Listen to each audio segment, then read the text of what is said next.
Yes, and welcome back to the official Sourcing with Kian YouTube channel. Today we've got another very special episode in our Straight from the Source series with Helium 10. Today we have the March 2022 update. We took a little break in February as it was Chinese New Year, and we also needed to allow a little bit of time to pass to understand what was happening in China after Chinese New Year, to then be able to report on it, to give you guys actionable advice that you can apply to your business today. But as March went on, as you guys all well know, we had some issues between Russia and Ukraine. We had some lockdowns going on in China, and the situation was changing day by day. So it was very, very challenging to bring a monthly update on something that's happening day by day. But I've had enough time to analyze it, talk to people on the ground in China, do a lot of investigating, a lot of reporting, and happy to bring this episode to you guys today. Let's dive in.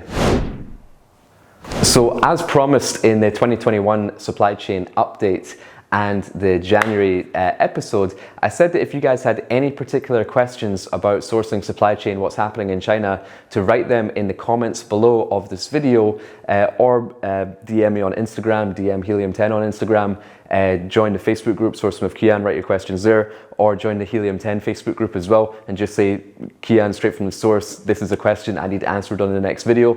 So definitely, if you've got some questions in mind that you want answered on the April video, definitely write them down in the comments below or in any of the Facebook groups or any of the Instagrams, and then I will get back to you guys and I'll screenshot your questions up above and we'll jump into it. Now, we've got some great questions from the previous episodes, which I'm going to go over very, very soon. But right now, let's focus on the two really, really important matters at hand.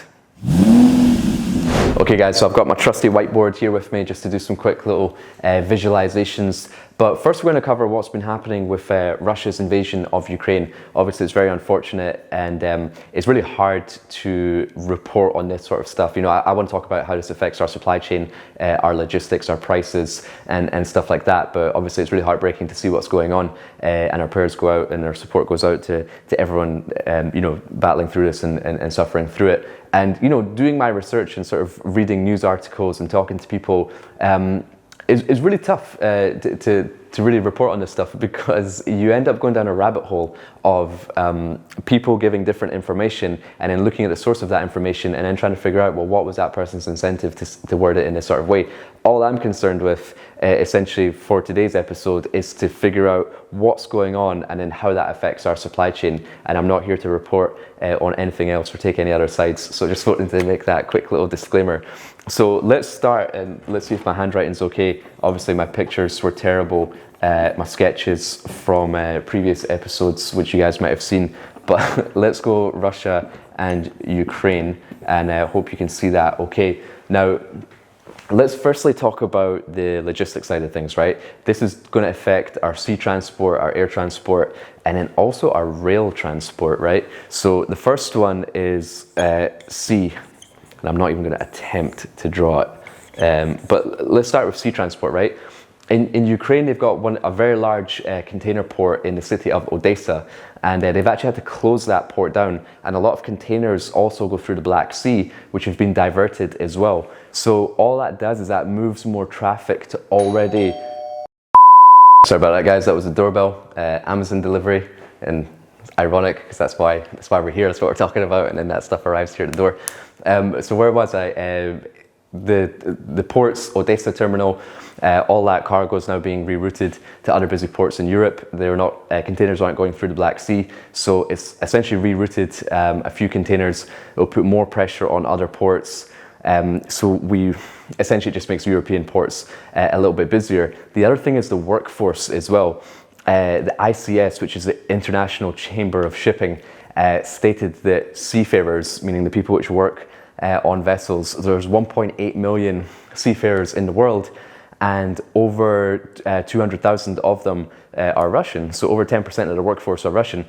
Now, how that impacts is that, you know, Russia have been denied, a lot of their banks have been denied like SWIFT payments, which means that 10% of the workforce who work on vessels are not getting paid as easily as they were before. So that might impact the number of workers in an already capacity like affected industry. So therefore we might see less vessels available, less routes available, which then just puts more pressure on shipping, and we might see a spike in price as a result of that. And it's not something that you always feel immediately. It's something that can happen later on down the line because they can deal with it in the short term, but in the long term it puts a massive strain and a massive pressure. So just watch out that if you do ship to Europe rather than the US, you might see some issues with your sea freight pricing.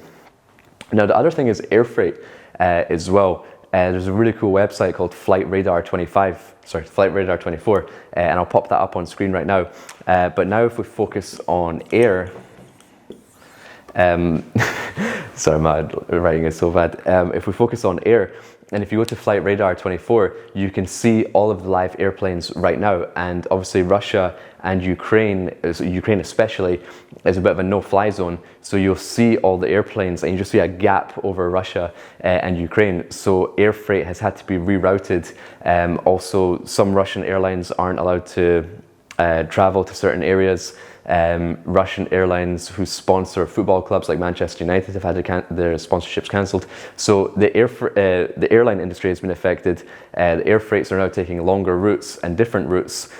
So the price of flights have actually gone up quite a bit. I don't know if you guys have been looking for flights recently, but as a result, our cargo also goes on commercial airlines. So if those prices have gone up, that can also affect the price of our air freight. And then the final thing is also rail. I don't know if you guys have ever done rail before, but you know, this became especially popular last year when the shipping prices were so high. People moving products from China to Europe opted to move a lot of it by rail. And what they did is they've got a train track from China all the way to Europe, but it goes through Russia. And now they can no longer use that. So whoever was moving their products by rail now have to move that back to sea or to air, but most likely sea, based on the volume that they're actually moving. So that just puts more pressure on sea freight, more cargo going to sea freight in the industry, which is also having difficulties with capacity. So that again is just going to make sea freight a little bit more busier and a little bit more expensive as well.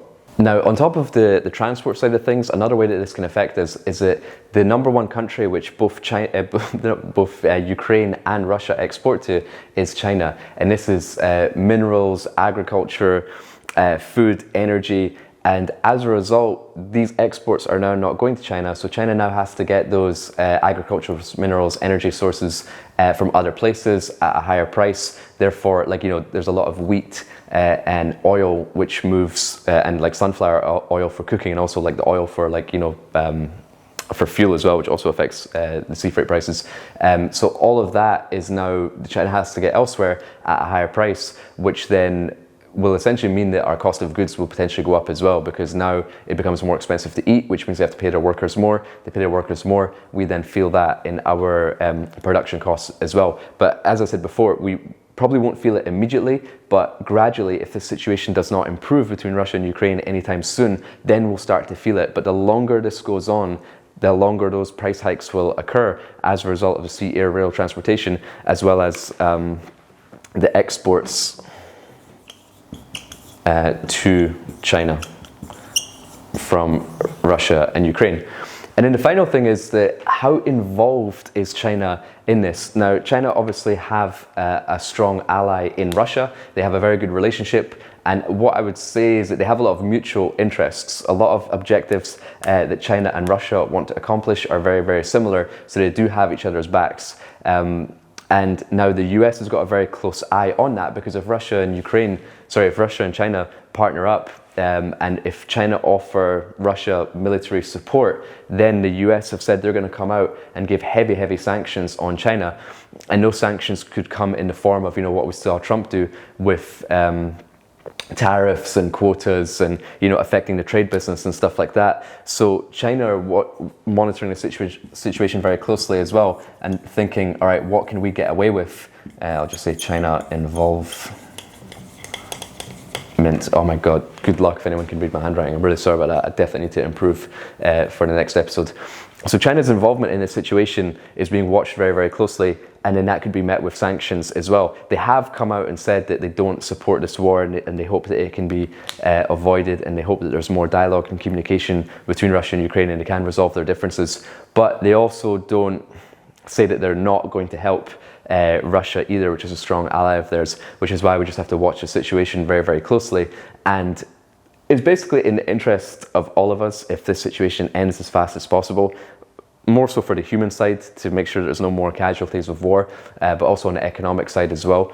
The Russian economy is absolutely tanking, and then that everything that we just talked about here massively impacts the prices. And it's crazy, like when Russia first fired its first missile into Ukraine, like we weren't really thinking, okay, because of this conflict between Russia and Ukraine, the prices of which we're able to purchase our goods and ship our goods are now going to be affected because of this missile and because of this war. But in reality, that is the case, and that's why we have to pay close attention to it. But as always, when I give out information in these videos, I'm not just stating what's happening. I'm going to say everything we need to know and then everything we need to do to get the best situation, to get the best results out of what's currently happening and to stay ahead of our competition.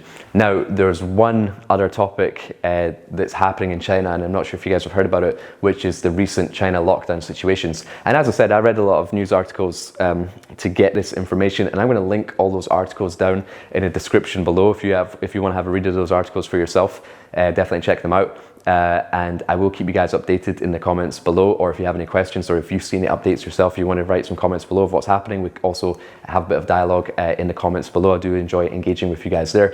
And if you are getting value from this video, I would greatly appreciate if you smash that like button real quick on the channel. If you want to subscribe, it'd be greatly appreciated. Now, so let's quickly chat about the lockdowns in China and how that's affecting us as well. Then we'll talk about what we need to do. Okay guys, next topic, and I've got rid of the whiteboard. I'm sure you guys are happy to see the back of that whiteboard as well. I apologize again, my drawings, my handwriting are absolutely atrocious, and I will try and work on it for future episodes. Now, the whole China lockdown situation, you might have read in the news about 9 days ago, Shenzhen went into lockdown, which was pretty big news. Shenzhen's a city with a population of 13 million people, and then also the Jilin province in the north of China, which has a major city called Changchun, which is a manufacturing city as well, and that province is of 24 million people. That went into lockdown as well. And why it's a little bit frightening is that, we're now 2 years away from the first outbreak, and this is the first province, Jilin, to actually fully lock down since the Hubei province, which Wuhan is located in, since the initial outbreak. And it kind of makes us feel a little bit like, we're going backward here, that, you can see the rest of the world get on with their life and get on with travel and open up the doors and really, get over the situation. But China locking down a province again, it's just... it doesn't make us feel like they're ready anytime soon to open up. And it's also reflected in the stock market. I don't know if you guys follow the Alibaba stock price at all. For me, that's also a good indication of what the temperature of what's happening in China as well. And when Shenzhen announced that lockdown, the Alibaba stock price tanked to the lowest the lowest I've ever seen it, to $76 a share. The next day it actually bounced back to like 100, but it just sort of shows you the confidence that the rest of the world has in China when you hear this news. And essentially, these are just short lockdowns, so they only lasted for a week, and now Shenzhen is actually open again. And they did say that the port was actually operational during this lockdown as well, so they do want to protect that export business. But at the same time as well, the workers who normally work in the factories are not going to work. They're locking down at home. And Shenzhen is actually like the main electronic manufacturing area in China, which is where a lot of the iPhones, a lot of Apple products are manufactured as well, which is why it was big news, because we've now halted the production of iPhones because of this new lockdown. And in the north, a lot of like Volkswagen, Toyota car manufacturers are made, a lot of parts and components are made there as well. So a lot of products that we buy have been affected by the areas which have been locked down. And now that they've come out of lockdown, it's fine and everything's cool again. But then another city they just announced yesterday, Shenyang, lockdown as well. And China have what is called a zero COVID policy, which means they have large-scale lockdowns, lots of testing, and then a travel ban as well, which the rest of the world don't really have. But China do still enforce that, and they still do have that. And they are determined to kick COVID completely out. And when that happens, we have no idea, but this might be a wake-up call for them to slightly change their policy, to see the rest of the world, to see how the rest of the world has reacted, and then to really open up the doors again. Because I don't know about you guys, but I'm absolutely desperate to get back to China. I'm going to be the first guy on that plane, sitting in the first row, like a kid going back to school after summer, just waiting to get back to China. So hopefully they do open up their doors soon. But why this is important, and what we need to know and what we need to do, is that China have sort of shown us that they can lock down any city, any province at any particular time, and it could be a short-term thing or a long-term thing. It could be for a week or it could be for a couple of months. We have no idea. So in terms of planning your stock, you might want to over-order a bit of inventory. Like if you're relying on your manufacturer to deliver stock for you every 3 months, but then like you could get a lockdown for 1 month, then you don't have access to that stock when you needed it. So I would actually forecast a little bit of buffer stock every time you place your order as well. And remember, you don't actually have to pay for that stock. If you have a good relationship with your manufacturer, and if you've placed several orders before, and if you've been ordering from them for many years, or even just a couple of years, but your quantities have been growing with each order, you can say, look, with the lockdown situation happening in China, it's still really important that we have stock as and when we need it, so we don't run out of stock, so we don't lose sales, we don't lose ranking, and therefore you don't lose orders. So if I'm going to be ordering, if I normally order 3,000 units every quarter, I'm now going to give you my forecast order for 6 months. So I'm now going to place an order for 6,000 units. I don't need to ship all of that right now, but I need you to manufacture it and I need you to hold it in stock for me. And I will pay for it as and when I ship it. And because you've placed previous orders to them before, they're more comfortable to do that for you because they know that you'll take the stock, and they want to protect you as a customer to make sure you don't lose sales, and then therefore they don't lose orders as well. So that's something I would be planning in as well, is just to make sure that you can get some buffer stock from your manufacturer. They will cover the cost of storage for you, and then you can ship it as and when you need it as well. The other thing is that recently, a couple of days ago, Hong Kong actually announced that they're reducing their lockdown situation as well. And Hong Kong was one of the areas which was greatly affected by the whole situation. And they announced that they're reducing their mandatory quarantine period from 14 days to 7. And they're also now allowing international travel from major countries like the United Kingdom and the US and all that sort of stuff as well. So if that goes well, obviously that's right next to China, and then China can see that, then that might be an indication for them to really open up their doors as well. So we're hoping. Now, with all that being said about what's happening in Russia and Ukraine, how that's going to affect freight, and then what's happening with the local lockdowns in China as well, I just want to remind you guys that we're all in the same boat, right? We're all in this situation together. So if you're thinking, oh, why me? Why does this always happen? Why is China? Why is my factory closed down? Why are my shipping prices higher? Well, guess what? If it's happening to you, it's also happening to your competition as well. So it's now about how we can deal with it in order to get the absolute best results for our business. Yeah, so I've kind of talked about this in previous videos before, but if we do want to have the absolute best shipping prices, we need to be working very closely with our manufacturers. I've always preached the importance of having a great relationship with your manufacturer. So what that means is that, as we just discussed, they can hold some goods in storage for you. So whatever quantity you want to keep, you can keep half of it in their warehouse free of charge. The other thing is you can also ask them to split the shipping cost with you as well. So for example, if your container price was $5,000 last year and now it's $15,000 this year, you have a $10,000 increase. You can say, look, with this additional cost in shipping, our margins are no longer profitable for us. Therefore, if you can split this increased cost with us, so we pay $5,000, you pay $5,000, and we split this cost together, then we can continue to order a product, we can continue to ship the product, and then we're absolutely fine. And then if you have a good manufacturer and they work in partnership with you, then they might split this cost with you, and you might not get all of it, but they might contribute some of it as well. The other thing is that the shipping prices have not been massively affected by what's happened in the last couple of months and coming out of Chinese New Year as well.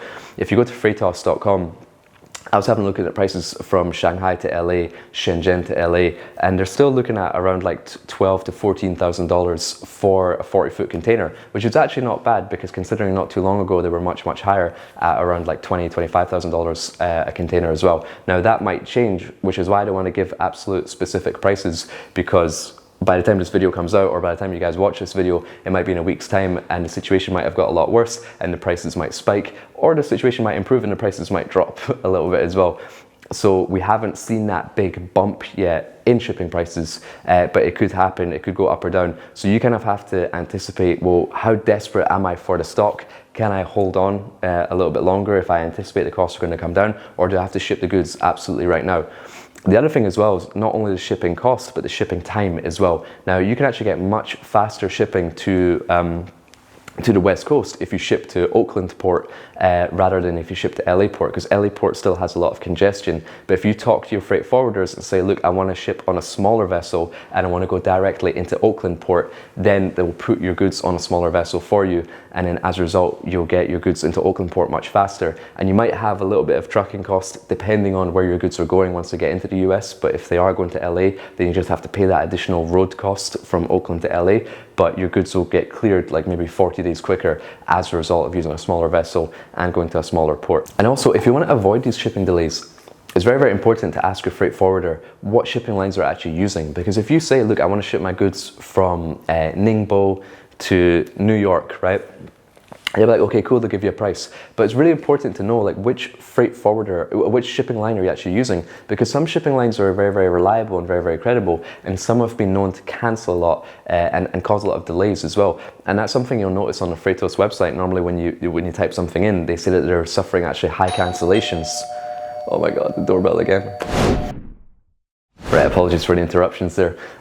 Yeah, so they do mention if there's been high cancellations of certain vessels as well. So that's something I always ask the freight forwarder to be like, hey, okay, we're going to be moving these goods from Ningbo to New York, but can you let me know if this particular freight forwarder or if this particular vessel or shipping line that you're recommending that I work with, have they had many cancellations in the last 28 days? Like, have they had smooth sailing? Have there been any delays? How long have the goods been stuck at port? And try and get as much information from your freight forwarder as possible, because it is really important to build a relationship with your freight forwarder as well, so they can kind of give you this accurate information while shipping is so volatile at the moment. And the other thing is, as we talked about in previous videos as well, is don't just rely on one freight forwarder, and don't just always go to the same freight forwarder and ask for pricing, because the pricing is dependent on the capacity that that particular freight forwarder has. And they might be very, very busy one month and very quiet the other month. So you might see month to month that you're getting different prices. So definitely use like a variety of different freight forwarders to get your pricing, and then use the best price to essentially price match. Don't go always with the cheapest freight forwarder, because you might run into issues. They are the lowest price for a particular reason. But if there's a freight forwarder that you've always worked with and they're very reliable, then you can also just say to them, hey, I got this price from another forwarder for the exact same date, for the exact same ports and capacity and all that sort of stuff. Are you able to match the price? And in that way, you're always doing your pricing exercise to see what is the market price for the particular freight that you want, but you're still working with your favorite freight forwarder. And if you do want any recommendations for freight forwarders that I use as well, I do have a document, I do have a sheet, which I've got the contact information of several freight forwarders that I go to for pricing. So just send me an email, kate@sourcingwithkian.com, and just write in a subject title, freight forwarder or inspection company recommendations, and I'll send you that sheet. The reason why I don't shout out particular companies on the video is that the service levels can change from month to month. Like if I'm working with a Chinese freight forwarder and they're giving a very good service this month, but then next month they're giving a very bad service, I don't essentially want to recommend that company. So I do update that sheet month to month as well. So just send me an email, kate@sourcingwithkian.com, if you want to have that sheet, and then contact some of the companies that I work with as well.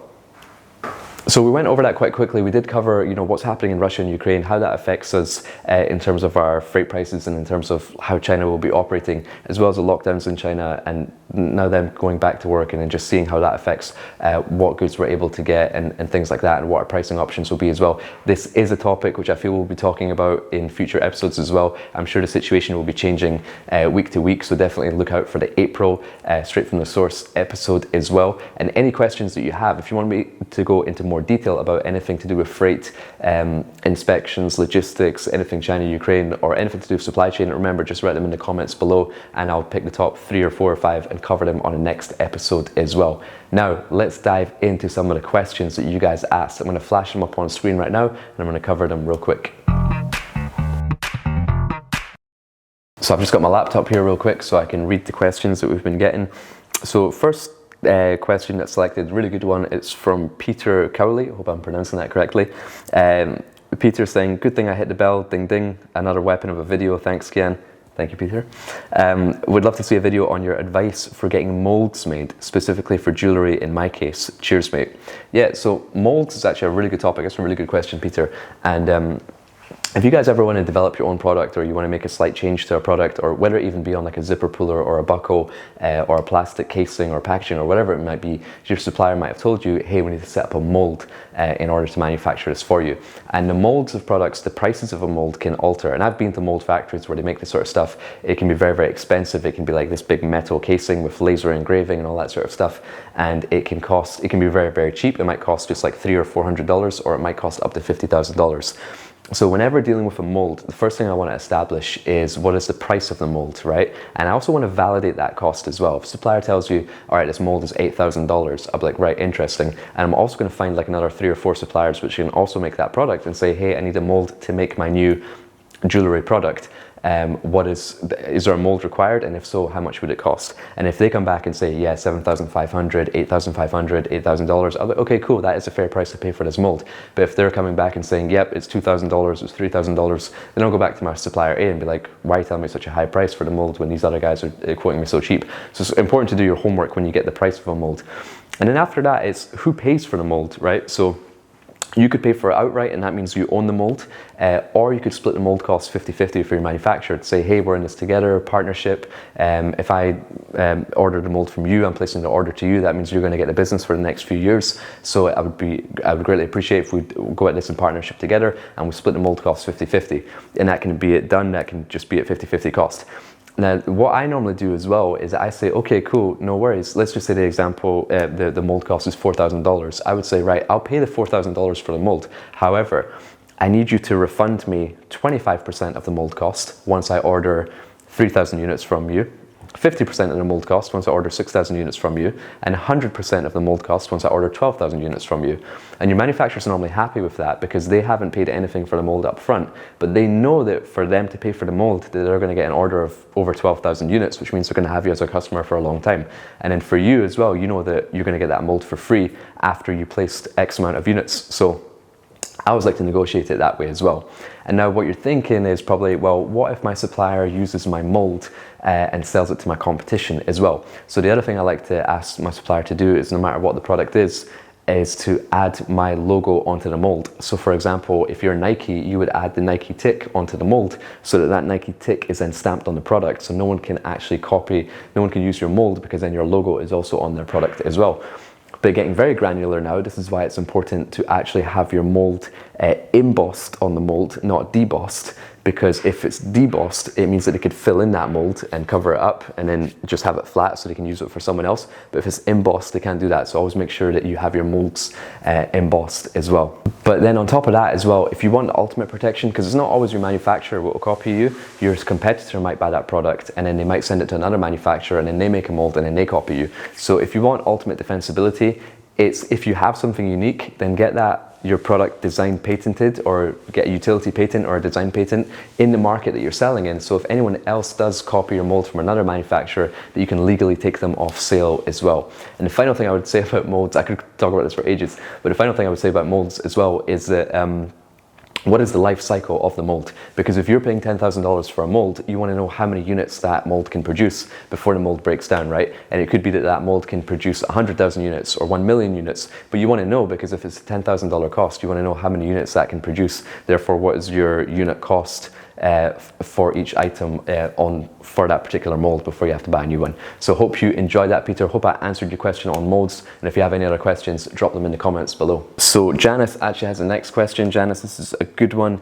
Janice is saying, hi there, thank you so much for this information. Question, how can we get all our samples in one location to be sent together, especially if they are large items like furniture? Now, this is a great point, right? So when we're trying to source an item for the first time and we're talking to maybe 3 or 4 different manufacturers and they're all quoting around the same price and we're seeing images of the product and they all look quite similar, well, we want to get those 3 samples, right? But we don't want to send 3 different like FedEx packages from 3 different locations in China all to the US. We essentially want to consolidate those samples in China, but maybe your suppliers don't feel comfortable sending their sample to another supplier for them to box it up. One of them could potentially sabotage the other supplier's samples as well.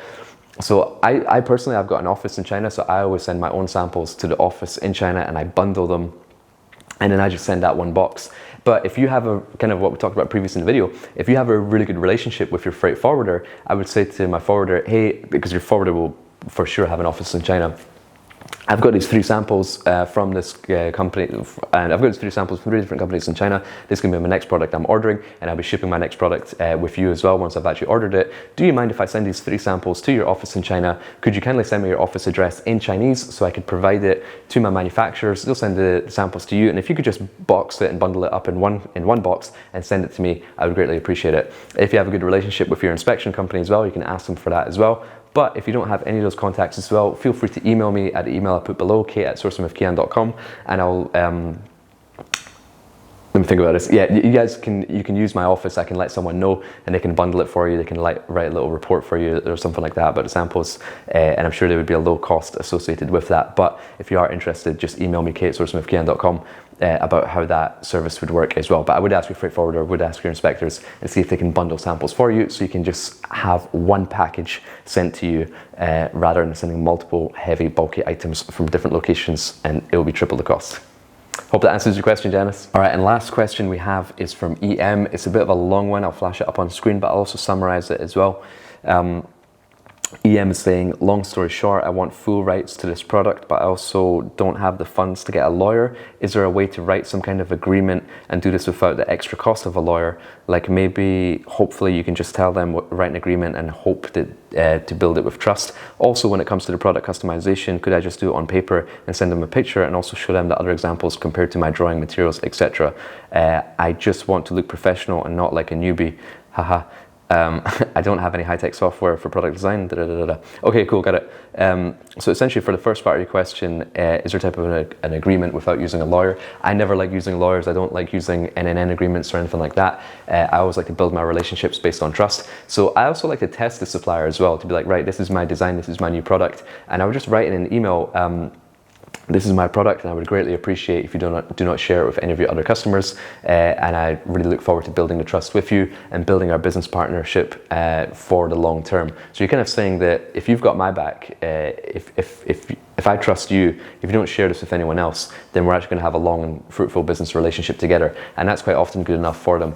And it's also a test, right? Because then if you find out that they start manufacturing your idea and your product for someone else, that there isn't much trust between you guys, and then therefore at that stage I would start working for another manufacturer. So I like to focus much more on building the relationship rather than putting legal documents in place, because those legal documents don't actually mean anything. They're actually not worth the paper that it's written on, because even if you get the supplier to sign an NNN agreement, are you really going to go to China? Are you really going to get a Chinese lawyer? Are you really going to sue them in China?